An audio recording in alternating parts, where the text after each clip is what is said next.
ഇൻസ്റ്റയിലും അതുപോലെ തന്നെ ഫേസ്ബുക്കിലും വാട്സപ്പിലുമൂടെ സ്വലാത്തിന്റെ ഗ്രൂപ്പുകളിൽ നിന്നാണ് പ്രണയം തുടങ്ങുന്നത്. സ്വലാത്ത് ചെല്ലുന്ന വാട്സപ്പ് ഗ്രൂപ്പ്, ആ ഗ്രൂപ്പിലുള്ള പെൺകുട്ടിയും ആൺകുട്ടിയും തമ്മിൽ പ്രണയം തുടങ്ങുകയാണ്. കഴിഞ്ഞ ദിവസം ഒരു പെൺകുട്ടി പ്രണയം കൊണ്ട് വല്ലാതെ പരാജയപ്പെടുന്ന ഘട്ടത്തിലെത്തിയപ്പോ ഒന്ന് വിളിച്ച് സംസാരിച്ചു നോക്കുമ്പോ ചോദിച്ച് എവിടെന്നാണ് പ്രണയം തുടങ്ങിയത്? ഇൻസ്റ്റഗ്രാമിൽ നിന്ന് തുടങ്ങിയതാണ്. മോളെ വയസ്സെത്രയായി? 21 വയസ്സായി.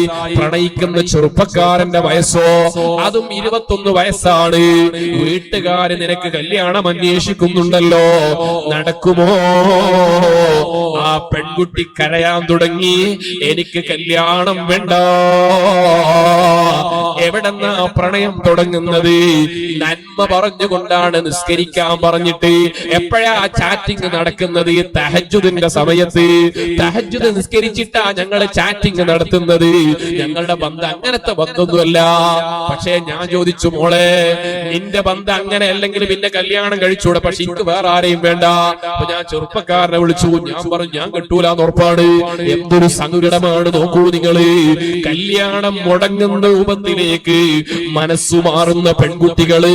ആ പെൺകുട്ടികൾ രൂപപ്പെടുന്ന പ്ലാറ്റ്ഫോമുകൾ സ്വലാത്തിന്റെ പേരിലാണ്, ദിക്റിന്റെ പേരിലാണ്, അതുപോലെ നന്മയുടെ പേരിലാണെന്ന് പറഞ്ഞാൽ എല്ലാ ഹറാമും ഹലാലാകുമെന്ന് ആരും കരുതേണ്ടതില്ല. പിശാച് മനുഷ്യനെ വഴിതെറ്റിക്കാൻ വേണ്ടി ഒരു പക്ഷേ തിന്മയെ പിശാച് നന്നാക്കിയിട്ട് വ്യാഖ്യാനിച്ചു തരുമെന്ന് മുഹമ്മദുർ റസൂലുള്ളാഹി സ്വല്ലല്ലാഹു അലൈഹി വസല്ലമ തങ്ങൾ സ്വഹാബത്തിന് പല സമയത്തായി പഠിപ്പിച്ചു കൊടുത്തിട്ടുണ്ട്.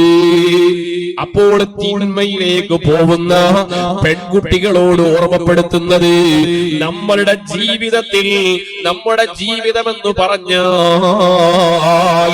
അള്ളാഹുവിന്റെയും റസൂലിന്റെയും പൊരുത്തത്തിലാവണമെന്നുള്ള ബോധമുണ്ടാവണോ?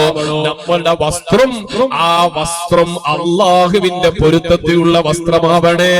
നമ്മുടെ ജീവിതത്തിന്റെ കർമ്മങ്ങൾ ഒരു തലയുടെ മുടിങ്ങനെ കുത്തനെ കെട്ടിവെച്ചുകൊണ്ട് അന്യ പുരുഷന്മാരെ ആഗ്രഹിപ്പിക്കണമെന്ന് നിങ്ങളുടെ മനസ്സുകൊണ്ട് തോന്നുന്നുവെങ്കിൽ ഒരു നിമിഷം ഒന്ന് ആലോചിച്ചു നോക്കൂ.